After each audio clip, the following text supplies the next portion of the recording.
15 famous apartments inside old New York's grandest buildings.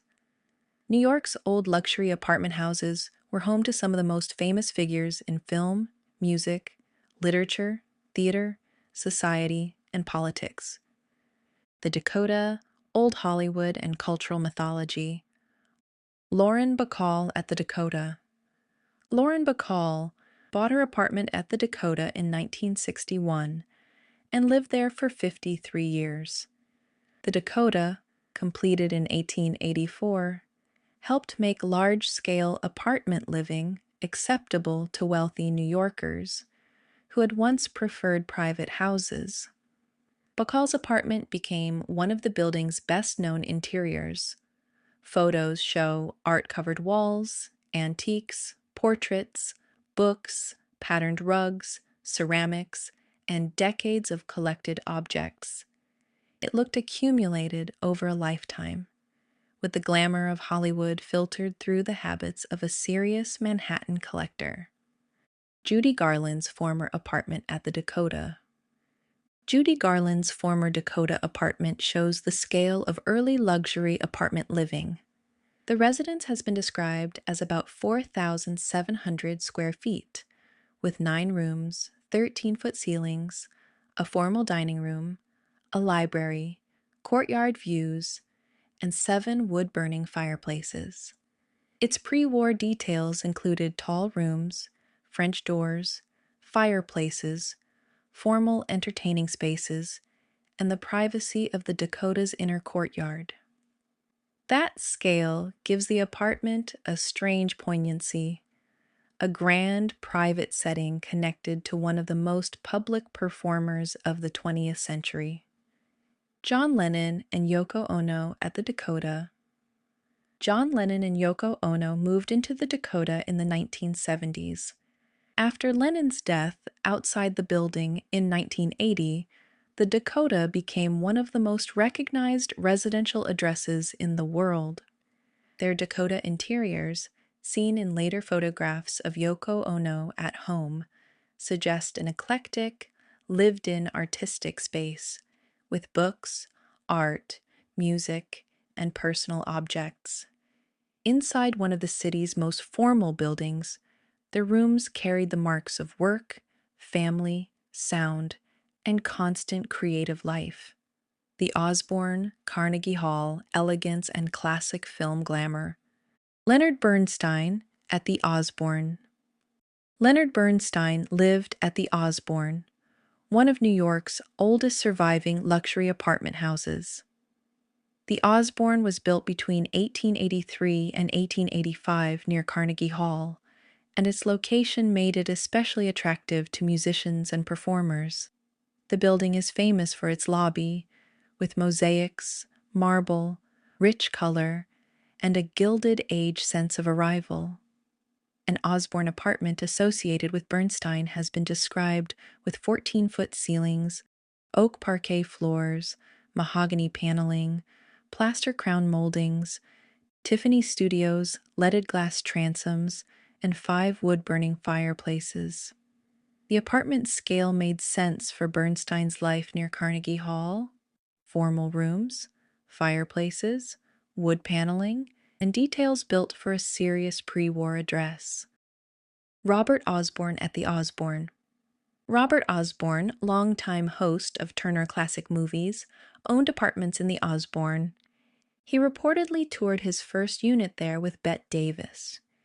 His apartments were praised in real estate coverage for being beautifully preserved and decorated. The story has an almost cinematic neatness. The man who introduced classic films to television audiences, finding a home in a building that already felt like old New York on film. The Chelsea, bohemian grandeur, theater, and literary myth. Sarah Bernhardt at the Chelsea. The Chelsea began as one of New York's early cooperative apartment buildings before becoming a hotel in 1905.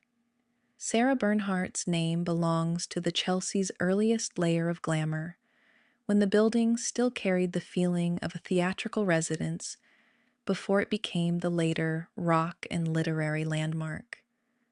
The Chelsea's look was dramatic and bohemian.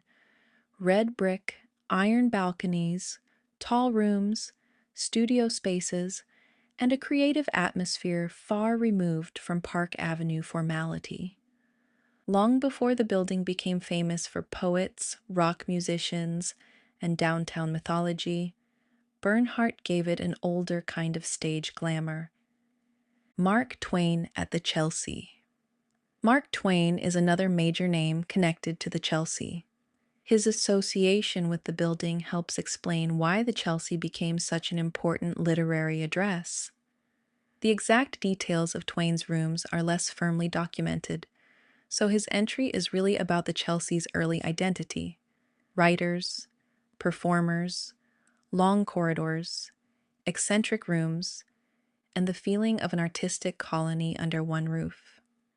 Twain's presence places the Chelsea's legend closer to the 19th century world of lectures, salons, publishing, and American literary celebrity.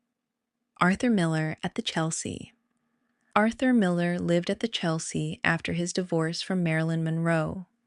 Historic Districts Council and Urban Archive identify his room as Room 614. Room 614 places Miller inside the Chelsea at a charged moment in his life after the end of his marriage to Marilyn Monroe. The Chelsea did not need a mansion-like apartment to become dramatic. For Miller, a single room was enough to hold one of the most famous private aftermaths in American literary and Hollywood history. The Ansonia, opera, Broadway, and 1920s celebrity. Enrico Caruso at the Ansonia. The Ansonia on Broadway and 73rd Street is one of New York's most theatrical apartment buildings. Built as a luxury apartment hotel, it had towers, curves, balconies, and Beaux-Arts drama.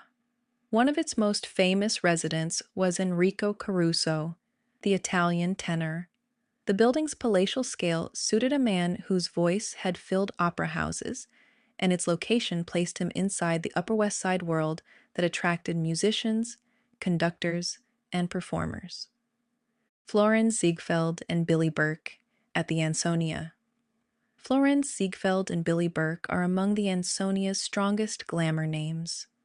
Ziegfeld created the Ziegfeld Follies, one of New York's most famous theatrical spectacles. Billie Burke was a stage and film actress, later known as Glinda in The Wizard of Oz. Their Ansonia chapter belongs to New York's early 20th century entertainment world. Broadway producers, film actors, chorus girls, newspaper columnists, and apartment hotels built for theatrical lives. Babe Ruth at the Ansonia. Babe Ruth also lived at the Ansonia. His presence brings in 1920s celebrity culture, baseball, nightlife, fame, and excess. The Ansonia's resident list included singers, conductors, actors, writers, producers, and athletes.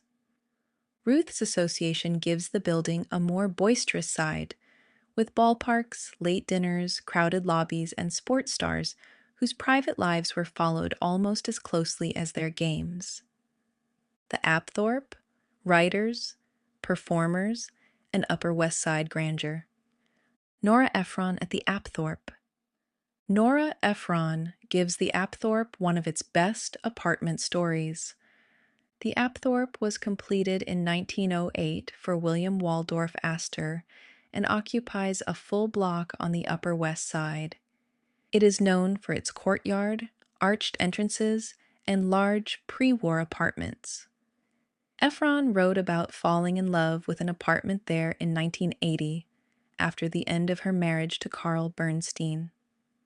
Her home was a large fifth-floor, 5-bedroom apartment with the pre-war character she turned into one of New York's great apartment love stories. Lena Horne at the Apthorp. Lena Horne is another famous name connected to the Apthorp. A 1970s column described her as having acquired a sumptuous new flat there, a phrase that fits the Apthorp's image perfectly. Grand, polished and theatrical without needing to announce itself.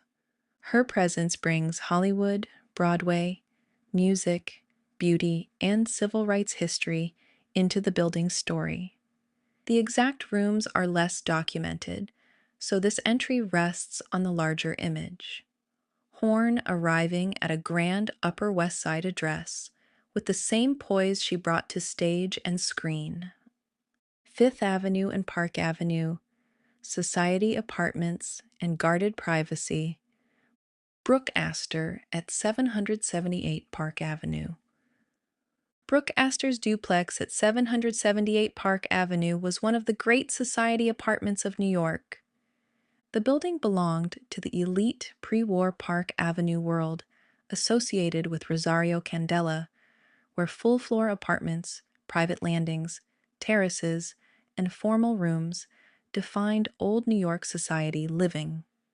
Astor's residence occupied the entire 16th floor and part of the 15th floor, with 4 exposures, 14 rooms, 6 bathrooms, 6 terraces, 5 fireplaces, a private landing, a pantry, and views up and down Park Avenue. Its most famous room was the library designed by Albert Hadley.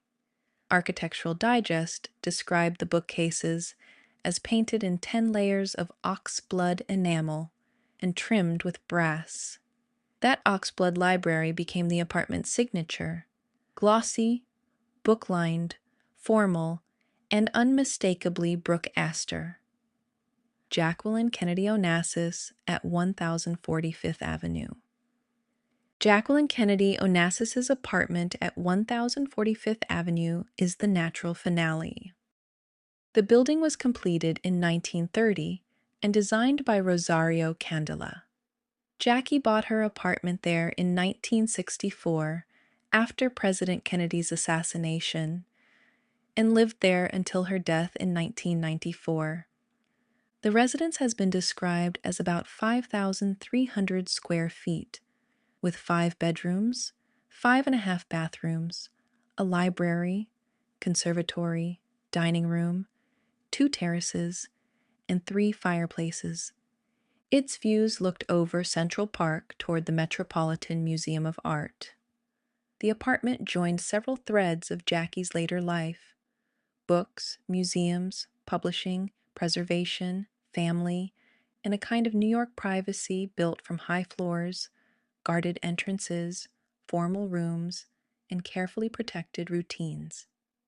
Together, these famous flats show how New York's grand apartment houses became private stages for culture, fame, society, and reinvention. Thank you everyone so much for watching Cultured Elegance. If you'd love to support the channel, you can become a channel member today by clicking Join at the bottom of the screen. Thank you everyone so much for watching, and I'll see you in the next video.